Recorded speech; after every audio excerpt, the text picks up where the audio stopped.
નમસ્કાર, ક્રેક જીપીએસસીમાં આપ સર્વનું સ્વાગત છે। અગાઉ આપણે એટીડીયુના પેપરમાં જે 2021માં પૂછાયું એમાં અંગ્રેજી વ્યાકરણના અન્ય પ્રશ્નો જોયા, એટલે કે ટોટલ 20 પ્રશ્નો છે, એમાંથી 10 પ્રશ્નો જોયા। હવે આગળના બીજા 10 પ્રશ્નોને સમજવાના છે। આપણે પણ ખ્યાલ છે, અગાઉ પણ ચર્ચા કરી ચૂક્યો છું કે સાવ સહેલા પ્રમાણમાં અથવા તો સહેલા પ્રકારનું પ્રશ્નપત્ર અહીંયા આ પ્રશ્નો પૂછવામાં આવ્યા છે। કદાચ થોડી પ્રેક્ટિસ કરીએ અથવા તો થોડું ઓપ્શન્સ પર નજર કરીએ તો પણ ઘણા બધાના તમને આન્સર મળી શકે એવી પરિસ્થિતિ આ પેપરમાં છે। ઘણું બધું નવું પણ જાણવા મળશે અથવા તો રિવિઝન પણ થશે।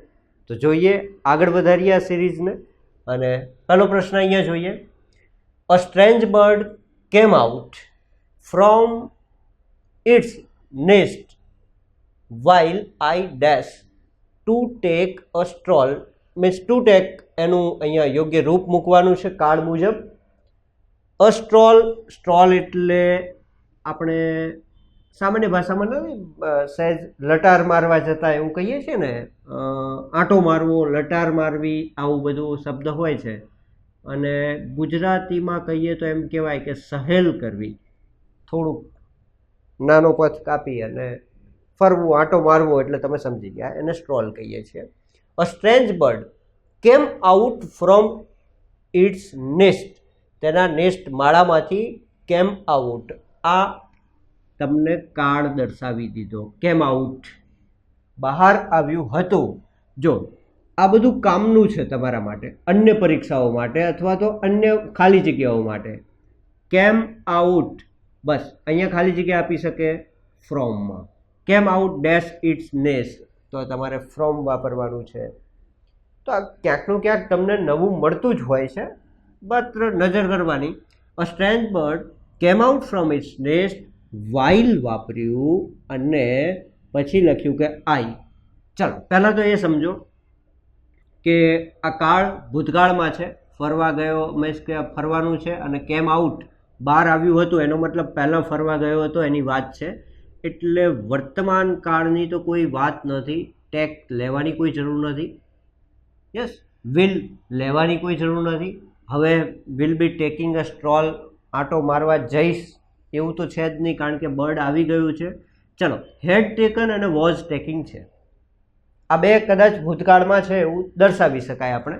પણ અહીંયા જુઓ, યાદ કરો, મેં તમને ચાલુ ભૂતકાળમાં પણ આ વાઇલ સમજાવેલો છે કે જ્યારે વાઇલ આવે ત્યારે આઈએનજી સ્વરૂપવાળું જે કાળદર્શક શબ્દ અથવા બીજું વાક્ય છે આવે, કારણ કે વાઇલ એટલે જ્યારે હું આમ કરતો હતો અથવા આમ થયું હતું, જ્યારે આવું કરી રહ્યો હતો।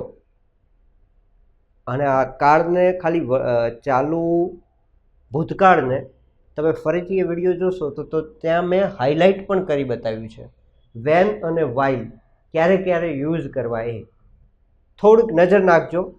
એપ્લિકેશનમાં જે કાળનું ચેપ્ટર છે એમાં ચાલુ ભૂતકાળમાં નજર નાખજો।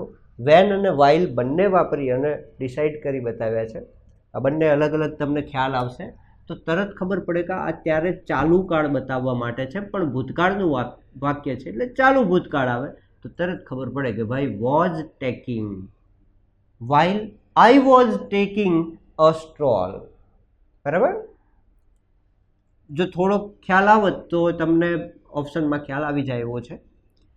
પ્લુરલ ફોર્મ ઓફ ડાઈ, ડાઈ, જો કે બે શબ્દો છે, ડીઆઈ, બે મિનિંગ થાય, પણ અહીંયા કૌંસમાં આપી દીધું છે small cube use, cubes use in games, રમતમાં તમે જે પાસો વાપરો છો, એટલે અહીંયા ખબર પડી ગઈ કે આ ડાઈ છે એ પાસા માટે વાપરેલું છે।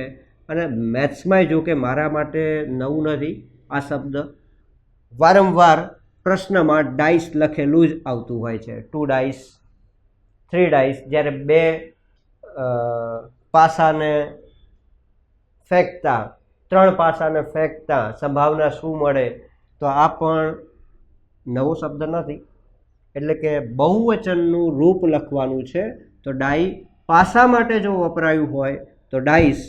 હવે આ તમારે નક્કી કરવાનું છે. બધો જ આન્સર મારે જ આપવા એવું જરૂર નથી. ડાયનો બીજો મિનિંગ શું છે એ સેકન્ડ મિનિંગ તમારે ફાઇન્ડ કરવાનો છે, અને એ સેકન્ડ મિનિંગ ફાઇન્ડ કરી અને એનું પણ બહુવચન જો આમાંથી હોય તો તમારે ચેક કરવાનું છે. થોડું કરવું પડશે, કારણ કે આ વખતે તમને એમ કહી દીધું કે small cubes use in games. બીજા વખતે તમને અલગ આ પ્રશ્નમાં ખાલી પ્લુરલ ફોર્મ ઓફ ડાય પણ પૂછી શકે, અને આ ઓપ્શન ના હોય ત્યારે બીજા શબ્દનો ઓપ્શન આમાંથી ફાઇન્ડ કરવાનો છે. ક્લિયર? એટલે બીજા સ્પેલિંગ્સ જાતે ટ્રાય કરવાના જ. દરેક સ્પેલિંગને મારે કોઈ આંગળી પકડી અને તમને લઈ જવા એવું જરૂરી નથી. આપ ગ્રેજ્યુએટ છો અથવા તો એબલ છો ગવર્મેન્ટ જોબ લેવા માટે, અને એના માટે જ વર્ક કરો છો, તો આટલો પ્રયત્ન કરવો જ પડશે, અને તો જ તમને આ બધા સ્પેલિંગો ઝડપથી યાદ રહેશે. સર્ચ કરજો, બરાબર? આનું મિનિંગ શું થાય છે એ પણ સર્ચ કરો, તો તમને ખબર પડે. નવી વોકેબ્યુલરી જાણવા મળે. એ ડિક્શનરીમાં જોશો તો એનું નાઉન, એડજેક્ટિવ, એડવર્બ કેવી રીતે બને છે એવું પણ ઘણા શબ્દોમાં ખબર પડશે. ચલો, such an act would not be kind even if it dash just. સાહેબ બીજી વખત આવ્યું આ, મેં આગળ પણ તમને સમજાવ્યું છે. ત્યાં પણ એપ્લિકેશનમાં પણ મેં આ લેક્ચરમાં કાલ્પનિક બાબતોવાળા સબ્જેક્ટ વર્બ એગ્રીમેન્ટમાં વુડ નીચે લાઈન કરીને કહ્યું હતું. સેમ સેન્ટેન્સ પાછું એ જ પ્રકારનું અહીંયા આવ્યું. ઇફથી શરૂઆત થતી હતી, તો કાલ્પનિક બાબતની ચર્ચા કરે છે, તરત જ એમને એમ પણ ખબર પડી જાય કે વુડ આવ્યું અને if it were just. It સાથે વોઝ વપરાય, ઇટ સાથે ઇઝ વપરાય, ઇટ વિલ બી, જે પણ હોય, પરંતુ અહીંયા કાલ્પનિક such an act would not be kind even if it were just. બરાબર? તો અહીંયા સાચો ઓપ્શન છે એ, વેર. વેર પણ કહી શકાય, વર પણ કહી શકાય, બંને ઉચ્ચાર છે એના. ચલો, an is dash indefinite article. I think મને યાદ છે ત્યાં સુધી આ પ્રશ્ન અગાઉ પણ પૂછાઈ ચૂકેલો છે ક્યાંકનો ક્યાંક. મને એક્ઝેક્ટ યાદ નથી, કારણ કે હું માત્ર પેપર સોલ્યુશન્સ ઉપર જ ધ્યાન આપતો હોય. મને એક્ઝામ્સ વિશે ખબર નથી હોતી જનરલી, પણ જે પેપર આવે એનું સોલ્યુશન હું કરાવતો હોઉં છું અને અવારનવાર જોતો હોઉં છું. આ અગાઉ કદાચ તમારી ગુજરાત ગવર્મેન્ટમાં નહીં પૂછાયું હોય તો મેં ક્યાંક એસએસસી અથવા બેન્કિંગમાં જોયું હશે, પણ આ ક્યાંક તો પૂછાઈ ચૂકેલો છે. એન ઇઝ, એન છે, આ એન છે એ દર્શાવે છે કે આ એન છે ને એ આર્ટિકલ નથી બતાવતું. અહીંયા એન ને સબ્જેક્ટ તરીકે લીધું છે. આ એન જે છે એ ઇઝ ડેશ ઇનડેફિનાઇટ આર્ટિકલ. એ એક ઇનડેફિનાઇટ અનિશ્ચિત આર્ટિકલ છે, એટલે એન ઇઝ, આપણે અહીંયા આને અનુરૂપ અહીંયા આર્ટિકલ મૂકવાનો છે, તો અહીંયા ઉચ્ચાર ઈ છે, ઇનડેફિનાઇટ, તો આપણે આર્ટિકલ શું મૂકીશું? An. An is an indefinite article. એક અનિશ્ચિત આર્ટિકલ છે એન, એમ કહેવાનું મતલબ છે. ઓકે, સરળ છે.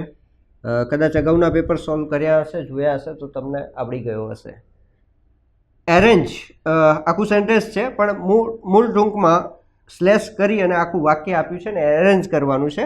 પહેલો નંબર છે, બીજો નંબર, ત્રીજો નંબર, ચોથો નંબર, આવી રીતે આખા વાક્યના કટકા કર્યા છે. તો આમાંથી આપણે શોધવાનું છે અને એનો ક્રમ દર્શાવવાનો છે. આઈ થિંક હું ઓપ્શન્સ બતાવવાનો રહી ગયો છે મારાથી. એટલે એમાં આપ્યું છે જેમ કે 1 2 3 4 ગોઠવાય, કે 2 1 3 4 ગોઠવાય, કે 3 2 4 1 ગોઠવાય. આવી રીતે ક્રમ તમારે દર્શાવવાના છે. જસ્ટ પેપર જો તમારી પાસે હોય તો જોઈ લેજો. હવે આને ગોઠવીએ આપણે. Covered with snow during winter, the valley remains thick blanket of. જો covered with snow during winter, the valley remains, જો અહીંથી ખબર પડી જાય છે થોડીક આપણને. The valley remains, valley third પુરુષ, ત્રીજો પુરુષ એક વચન, યસ, અને એની સાથે રિમેઇનને એસ લાગી ગયો, એટલે સાદા વર્તમાન કાળનું વાક્ય બની ગયું. ધ વેલી રિમેન્સ, એટલે આ આપણું પહેલું વાક્ય થયું. તમારી જાણ ખાતર ખાલી હું આને કેપિટલ કરી નાખું છું, એટલે થઈ ગયું શરૂઆત. The valley remains covered with snow, જો તરત ખબર પડે છે. The valley remains covered with snow during winter, sorry, thick blanket of snow. અચ્છા, આમ જશે. પહેલું ત્રીજું, the valley remains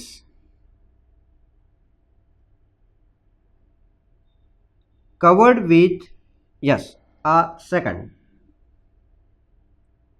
the valley remains covered with thick blanket of snow during winter, એટલે આ fourth, અને thick blanket of snow આ 2. જો મને આ નંબર ઓપ્શન્સ નથી લખેલા, નહીં તો તરત ખબર પડી જાત, એટલે મારે જસ્ટ જોવું પડે છે. અધરવાઇઝ જો the valley remains covered with, valley એટલે ખીણ જે છે એ, the valley remains covered with cover થઈ જાય છે, થીક બ્લેન્કેટ ઓફ પાતળું એક બ્લેન્કેટ જેવું એના ઉપર કવર થઈ જાય છે. બ્લેન્કેટ ઓફ શેનું બ્લેન્કેટ? તો કે સ્નો, પેલું બરફની ચાદર પથરાઈ, એમ કહીએ ને આપણે ચાદર કહીએ જ છીએ ગુજરાતીમાં, પણ બરફની ચાદર પથરાઈ જવી. Thick blanket of snow during winter, શિયાળા દરમિયાન. તો આને ગોઠવવાનું છે, તો આ ક્રમ તમારો ઓપ્શનમાં સાચો આવે. આ 1 2 3 4 1 4 3 2 ને આવા બધા ઓપ્શન્સ આપેલા હતા, એમાંથી આપણે આ ફાઇન્ડ કરવાનો છે. ઇઝી છે. ચલો, I can not leave dash the job is finished. બહુ સરસ પ્રશ્ન પૂછ્યો છે. જો કે આ યુટ્યુબમાં પણ ટીલ કે અનટીલ આ ટેગથી, આ જ થંબનેલથી ત્યાં વિડીયો પણ મૂકેલો છે. ટીલ કે અનટીલ વાપરવાની સાથે સાથે બીજા વાક્યોમાં પણ કેવી રીતે યુઝ કરી શકાય એના માટે પણ ત્યાં મેં સમજાવેલું છે. માત્ર એક જ પ્રશ્નથી ઘણું બધું મેં સમજાવ્યું છે. ત્યાં આપ યુટ્યુબમાં જોશો તો અવેલેબલ જ છે. યસ, ટીલ કે અનટીલ શું વાપરવું. તો અહીંયા જુઓ, I can not leave. Leave એટલે છોડી દેવું અથવા તો છોડવું, ત્યાંથી જવું. આઈ કેન નોટ લીવ, હું લીવ નથી કરી શકતો, હું છોડી નથી શકતો, એટલે કે રજા નથી લઈ શકતો. Dash the job is finished. હવે તમે કહો જોબ ઇઝ ફિનિશ્ડ, આ પોઝિટિવ વાક્ય છે. જોબ ફિનિશ થાય છે, હું રજા નથી લઈ શકતો. હવે જો I can not leave because the job is finished. Job finish થઈ ગઈ છે, હું રજા નથી લઈ શકતો કારણ કે જોબ ફિનિશ થઈ ગઈ છે. આવું હોઈ શકે? જોબ ફિનિશ થઈ ગઈ તો પછી રજા જ હોય ને. શા માટે લેવાની? પણ શા માટે હોય? આપણે ગવર્મેન્ટમાં એમ કે ભાઈ ટાઈમ પૂરો, બા. યસ, જો ઘણું બધું કામ હોય છે અત્યંત, અને આપણે કામ માટે જ કામ કરવાનું છે, લોકો માટે જ કામ કરવાનું છે, એ ભાવનાથી જ આગળ વધવાનું છે. આ તો જસ્ટ એટલા માટે કે આ ક્વેશ્ચન સમજાવવા પૂરતું. I can not leave dash the job is finished, એટલે વાક્ય આવું કંઈક બને, I can not leave but the job is finished. I can not leave, હું છોડી નથી શકતો અથવા રજા નથી લઈ શકતો, પણ જોબ ફિનિશ થઈ ગઈ છે, નથી સેટ થતું. અનટિલ સેટ થાય છે, ધેટને નથી થતું. હવે હું તમને ખાલી સમજાવી દઉં. નોર્મલી આ અનટિલ આવશે, કારણ સમજાવું. અનટિલ શું હોય? અનટિલ શેના માટે વપરાય? તો કે જ્યારે અનટિલ વાપરો ને ત્યારે એક તો નેગેટિવ આપોઆપ બની જાય છે. યાદ કરો, વિડીયોઝમાં મેં તમને બતાવેલું છે, સમજાવેલું છે કે કેટલાક શબ્દો એવા છે, ક્વેશ્ચન ટેગમાં પણ ખાસ સમજાવેલું છે કે કેટલાક શબ્દો જ એવા છે કે જે વાપરતા જ વાક્યમાં ભલે નો કે નોટ ના આવે છતાં પણ નેગેટિવ બની જાય. તો આ નેગેટિવ છે. અનટિલ એટલે જ્યાં સુધી નહીં. I can not leave until the job is finish, જ્યાં સુધી જોબ ફિનિશ ન થાય ત્યાં સુધી આઈ કેન નોટ લીવ, હું રજા ન લઈ શકું. તો અનટિલ એ નકારાત્મક શબ્દ પોઝિટિવમાં પણ આવે જ છે. નથી આવતું એવું માની નહીં લેવાનું કે પોઝિટિવ હોય તો ના ચાલે, ના વપરાય. એ પણ ત્યાં મેં બતાવેલું છે કે અનટિલનો ઉપયોગ, અનટિલ અને ટીલનો પોઝિટિવ વાક્યોમાં પણ થાય છે, નેગેટિવ વાક્યોમાં પણ એ જ અર્થ દર્શાવે છે. પણ જ્યારે નકાર વાક્ય હોય ત્યારે ખાસ કરી અને નકાર માટે અનટિલનો ઉપયોગ થઈ જાય છે. Until the job is finish, જ્યાં સુધી નહીં થાય જોબ ફિનિશ ત્યાં સુધી I can not leave. Clear? એટલે આન્સર તમારો સી ઓપ્શન. ચલો નેક્સ્ટમાં જઈએ આપણે. હી, અહીંયા ખાલી જગ્યા મૂકવાની રહી ગઈ છે. હી ડેશ ટુ પ્લે, પ્લેનું કોઈ રૂપ વાપરવાનું છે, મીન્સ કાર તમારે બનાવવાનો છે. ઈ ડેશ એ જો સરસ મજાનું આપી દીધું છે. સિન્સ લગભગ જનરલી ક્યારે આવે તો કે પૂર્ણકાળમાં આવે, હવે પૂર્ણકાળ આપણે શોધવાનો છે. એ બંને હોઈ શકે, પૂર્ણ વર્તમાન હોઈ શકે, પૂર્ણ ભૂતકાળ પણ હોઈ શકે. પણ અહીંયા જુઓ, અહીંયા એમ કહ્યું છે કે બિફોર યુ કેમ. કેમ ક્યારે વપરાય? તો કે કેમ ભૂતકાળનું રૂપ છે, તમે આવ્યા હતા એ પહેલા. હવે ભૂતકાળનું જ વાક્ય છે તો આગળનું વાક્ય આપોઆપ પૂર્ણ ભૂતકાળનું થઈ જાય. પૂર્ણકાળ છે પણ સાથે સાથે આપણને કહી દીધું કે પૂર્ણ ભૂતકાળનું આ વાક્ય થાય. હવે જનરલ જુઓ, હી, હવે હી કરતા છે, હેઝ વર્તમાનમાં વપરાય, હેઝ વર્તમાનમાં વપરાય. સાદો ભૂતકાળ તો શક્ય જ નથી. જો સિન્સ મોર્નિંગ એટલે આ શક્ય. અરે વાહ, ત્રણે ત્રણ ક્લિયર થાય છે. એમને એમ જ કહી શકીએ કે he had been playing, he had been playing since morning before you came. એ સવારથી રમતા હતા તમે આવ્યા એ પહેલાં. ઓકે, સરસ છે. ઓપ્શન્સ ઓટોમેટિક દૂર થઈ જાય છે જો તમને સહેજ કાળનો ખ્યાલ આવી જાય તો. ચલો એના પછી find the correct sentence. Simple વાક્ય પૂછ્યું છે, ફાઇન્ડ ધ કરેક્ટ સેન્ટેન્સ. સાચું વાક્ય શોધવાનું છે નીચે આપેલામાંથી. ઓકે, આ પણ ધ્યાન રાખજો, સેન્ટેન્સ સ્પેલિંગમાં તમને પૂછી શકે અલગ અલગ. આમાં કેવું છે, તમને સ્પેલિંગ્સ આવડે છે ખરા, પરંતુ જ્યારે 4 ઓપ્શન્સમાં સેમ સ્પેલિંગ અલગ અલગ રીતે સ્પેલ કરી નાખે એટલે પેલું કન્ફ્યુઝન થઈ જાય માઇન્ડને, એના કારણે ભૂલ થાય છે. એટલે આપણે થોડી લખવાની પ્રેક્ટિસ રાખવાની, અને બને તો એવું કરવાનું કે તમને એનું સ્પેલિંગ ખબર છે, ઓપ્શન્સ નહીં જોવાનું, આમ કરીને સ્પેલિંગ સાઈડમાં લખી નાખવાનું, પછી કમ્પેર કરવાનું. નહીં તો ઓપ્શન્સમાં તમે 4 ઓપ્શન્સ જોશો ને એટલે તકલીફ એ થશે કે આવડતું હશે એ પણ તમે ભૂલી જશો. ઘણી વખત એવું પણ મિસ્ટેક થઈ શકે છે. યસ, બિકોઝ તમારો વાંક નથી આમાં, વાંક એક્ઝામનો છે. એટલા માટે કે તમારી પાસે સમયનું અને પ્રશ્નોનું અને મેરિટનું પ્રેશર છે એકસાથે, અને તમામ વિષયો એકસાથે ભેગા થયા છે. યસ, ઓકે, એટલે આવું બને. He is too weak. જો અહીંયા ટુ વીક બધામાં છે. ટુ વીક એટલે ખૂબ જ એવો વીક થઈ ગયો છે. ટુ સ્ટોપ હિઝ થોટ, એટલો બધો વીક થઈ ગયો છે કે એના વિચારો એના બંધ. પાછળના સેન્ટેન્સમાં જો ટુ સ્ટોપ હિઝ થોટ્સ બધું સેમ છે, એટલે આટલેથી કંઈ જોવાનું નથી. જનરલી અહીંથી આપણે બંધ કરી દઈએ, સેન્ટેન્સ બધા સેમ જ છે. જે છે અહીંયા નક્કી કરવાનું છે, સાચું સેન્ટેન્સ શોધવાનું છે. હી ઇઝ ટુ વીક એટલે આ સાચું છે. ટુ વીક એટલો બધો વીક થઈ ગયો છે, નબળો પડી ગયો છે, માદો પડી ગયો છે, whatever. To stop his thought, તો આ TOO સાચું છે એટલે આ તમારું સેન્ટેન્સ નીકળી ગયું. He will too weak, he will too weak, will સાથે ટુ. વાહ, સરસ. એટલે આ શક્ય જ નથી, કાઢી નાખ્યું. 3 ઓપ્શન્સમાં જોવાનું છે. He has too weak, he has too weak. Has too જોયેલું છે પણ હેઝ સાથે TOO not possible. He has too weak, બરાબર, શક્ય નથી. હી હેવ, અરે ભાઈ હેવ, હી સાથે હેવ હોતું હશે યાર, હી સાથે તો હેઝ વપરાય. પતી ગયું. મેં 3 ને તો ખોટા આપી દીધા, તો એક સાચું થઈ ગયું. He is too weak to stop his thoughts.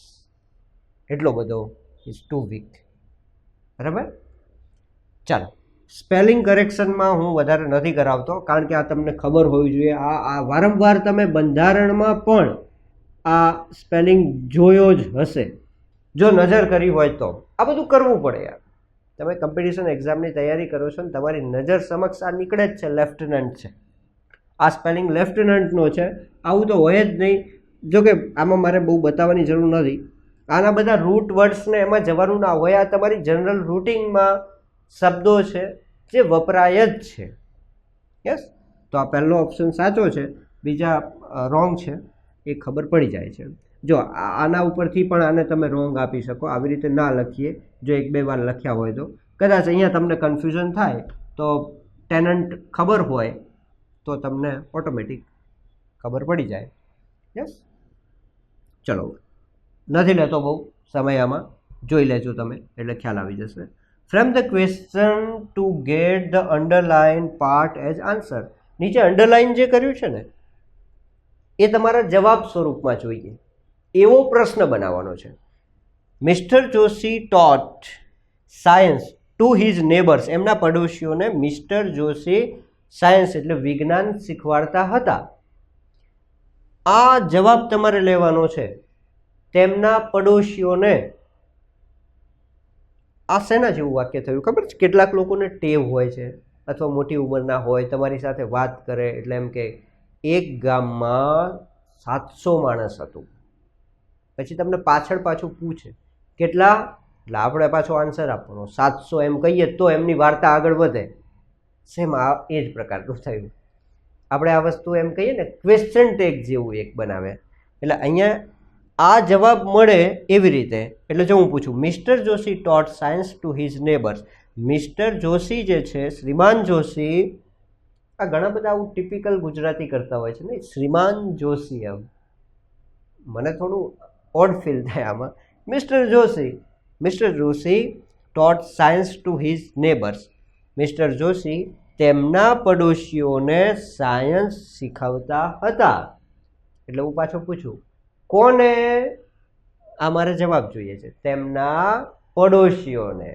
એમ તમારે આન્સર આપવાનો છે, બરાબર? તો તેમના પડોશીઓને એ આન્સર લાવવા માટે મેં તમને શું પૂછ્યું? કોને? કોને એટલે ટુ whom. તરત આન્સર મળે. એક જ છે, પહેલો જ. ખ્યાલ આવી જશે. વુ ટોટ, કોણ શીખવાડતું હતું? મિસ્ટર જોશી. એની નીચે અંડરલાઈન નથી ભાઈ, પાછળનું હું નથી જોતો. હાઉ ડઝ, કેવી રીતે શીખવાડતા હતા? હવે રીત તો ક્યાંય આપી જ નથી. કેવી રીતે? હાઉ ડઝ, બરાબર? તો રીત તો ક્યાંય આપી જ નથી, એટલે આ શક્ય જ નથી. યસ. વેન એટલે ક્યારે. સમય વિશે કોઈ ઉલ્લેખ નથી. સવારે, સાંજે, બપોરે, રાત્રે. યસ, કોઈ ઉલ્લેખ નથી. આ પણ ઉલ્લેખ નથી, આ ઉલ્લેખ નથી. કોણ? તો મિસ્ટર જોશી નીચે અંડરલાઈન હોવી જોઈએ. તો પૂરું. પાછળનું મને નથી ખબર. ઓકે, જનરલી ઓકે ક્વેશ્ચન બનાવવાના છે એટલે તો સમજી ગયો. પહેલું છે whom did mister Joshi teach science. whom did, જો કાળ પણ પરફેક્ટ એમણે વાપરી દીધો છે. ટોટનું ક્વેશ્ચન માર્ક કર્યો એટલે ડીડ સાથે વર્તમાનનું મૂળ રૂપ મૂકી દીધું. વર્બનું મૂળ રૂપ મૂકી દીધું. કેમ આમ થાય છે બોલવામાં? whom did mister Joshi teach science. કોને શીખવતા હતા? હવે તમારા ક્વેશ્ચન પેપરના કારણે મેં અહીંયા જો સાયન્સને કેપિટલ કર્યો છે. તમારા ક્વેશ્ચન પેપરમાં સાયન્સનો એસ અહીંયા કેપિટલ આપ્યો છે 4/4માં, અને અહીંયા સ્મોલ આપ્યો છે. અહીંયા કોઈ કેપિટલની એવી જરૂર નથી, પણ તમારા ક્વેશ્ચન પેપરમાં છે એટલે મેં લખી દીધો છે એમને એમ. એટલે કોઈ એવું ના કહેતા કે આ સાયન્સનો એસ કેમ કેપિટલ છે.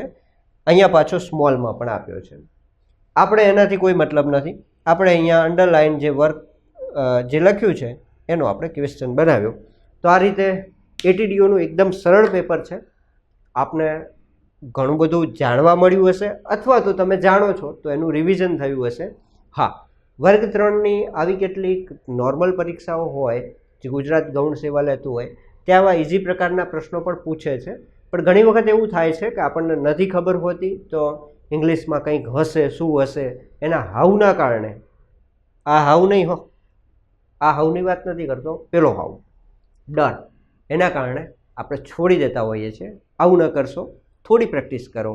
આપણા ચોક્કસ ઓપ્શન્સને એલિમિનેટ કરતાં પણ આન્સર્સ ચોક્કસ રીતે સાચા પડશે. ચલો ત્યારે આવી જ રીતે ફરીથી મળીશું. હજી તો એટીડીઓનું આઈ થિંક મેથ્સનું પેપર સોલ્યુશન પણ કરાવવાનું છે. થોડો સમય મળશે કારણ કે આખો દિવસ લેક્ચર્સ, બેન્કિંગના લેક્ચર, એસએસસીના ખાસ કરીને બેન્કિંગની બેચ 6 મહિનાની ચાલતી હોય એના લેક્ચર્સ આપણે લેતા હોઈએ. તો મને જેટલો સમય મળે છે એટલા સમયમાં હું આપનું પેપર સોલ્યુશન કરાવતો હોઉં છું. તો આગળ આપણે મેથ્સનું પણ આનું સમય મળશે તો પેપર સોલ્યુશન જોઈશું. Yes, till that thank you very much. આપના મિત્રો સાથે પણ બને તો શેર કરજો, આપને યોગ લાગે તો જ. ચાલો, આવજો.